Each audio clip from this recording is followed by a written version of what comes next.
साथीहरू, तपाईले कहिल्यै यस्तो हाँस देख्नु भएको छ जसको टाउको कालो, शरीर सेतो अनि उड्दा आकाशमा ठ्याक्कै तीर जस्तो देखिन्छ।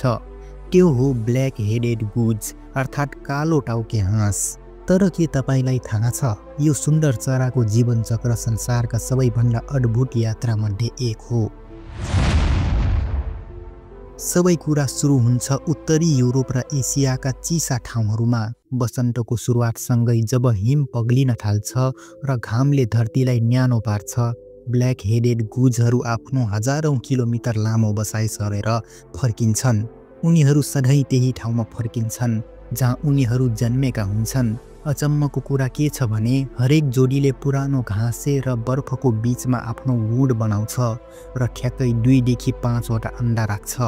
ती अन्डा ससाना हिउँका ढुङ्गा जस्तै देखिन्छन्, तर ती भित्र जीवन ढड्किरहेको हुन्छ। मादाले 25 देखि 28 दिनसम्म ती अन्डालाई आफ्नो शरीरको न्यानोले बचाउँछे। त्यही बीच नर हाँस वरिपरि सुरक्षा दिन्छ। कुनै पनि खतरा देखा पर्यो भने तुरुन्तै आक्रमण गर्न तयार। एक बिहान जब सूर्य किरण बर्फमाथि झर्छ, अन्डा फुट्न थाल्छ। साना साना चलायमान प्वाखका गोटाहरू बाहिर आउँछन्। ती हुन् नयाँ जीवनका नानी हाँसहरू। जन्मेको केही घण्टामै ती नानीहरू हिँड्न, पौडिन र आफ्नी आमासँग तालमा पौडिन थाल्छन्। कस्तो अद्भुत कुरा! न त तिनीहरूलाई सिकाउन कोही चाहिन्छ, न त ढकेल्न। प्रकृतिले नै उनीहरूलाई सबै कुरा सिकाएको हुन्छ। तर यो संसार त्यति सजिलो छैन। गुडबाट बाहिर निस्केपछि ती ससाना जीवहरू चिल, लोमडी र ठुलो माछाका लागि सजिलो शिकार हुन्। त्यसैले आमाले तिनीहरूलाई हरेक समय सतर्क रहन सिकाउँछे। के तपाईलाई थाहा छ नानी हाँसहरू लगभग 45 दिनमै ठुला हाँस जस्ता बन्न थाल्छन्। तर त्यो 45 दिन नै उनीहरूको जीवनको सबैभन्दा जोखिमपूर्ण समय हुन्छ। कहिले त तिनीहरूलाई बाढीले बगाउँछ, कहिले त चिलले उडाएर लैजान्छ। तर प्रकृतिले तिनीहरूलाई बलियो बनाएको हुन्छ। ती बाल हाँसहरू बिस्तारै आकाशमा आफ्नो पहिलो उडान लिन्छन्। पहिले उडान सधैँ डराउने तर यादगार हुन्छ। कहिलेकाहीँ उनीहरू एकछिनमा तल खस्छन् तर फेरि उठ्छन्। यही हो जीवनको पहिलो पाठ, खसे पनि फेरि उड।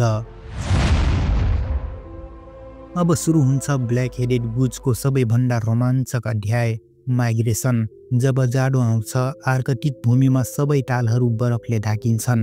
त्यसपछि ती हाँसहरू हजारौं किलोमिटर लामो यात्रा गर्छन्, रुस, चीन हुँदै भारत, नेपाल र कहिलेकाहीँ बाङ्लादेशसम्म। तपाईँ उनीहरूलाई गएको त देख्नुहुन्छ, तर आएको कहिल्यै देख्नुहुन्न, किनकि भनिन्छ कि यी चराहरू पृथ्वीको चक्र लगाउँछन्। यो यात्रा कुनै साधारण कुरा होइन। केही समूहहरू करिब 5000 किलोमिटर उचाइमा पनि उड्छन्, जहाँ हावा पातलो हुन्छ, तापक्रम 0 भन्दा तल हुन्छ। तर उनीहरू एक अर्काको पखेटा मुनि उड्छन्, भी आकारमा। यस्तै उडानमा ऊर्जा बचाउँछ र टोलीमा एकताको सन्देश दिन्छ। यही कारण हो जब तपाईँ नेपालका तालहरू जस्तै कोशी, बेगनास र गोसाइकुण्डमा पुग्नुहुन्छ, तपाईले यी सुन्दर हाँसहरूलाई देख्न सक्नुहुन्छ। ती हुन् यात्रामा आएका अतिथि पक्षी।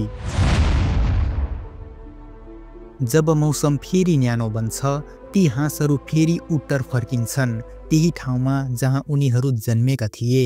यी पक्षीहरू वर्षेनी यस्तो यात्रा दोहोर्याउँछन्, आफ्ना सन्तानलाई त्यही चक्र दोहोर्याउन सिकाउँछन्। यसरी एउटा अन्डाबाट सुरु भएको जीवन हजारौं किलोमिटरको यात्राबाट फेरि अर्को जीवनतर्फ पुग्छ।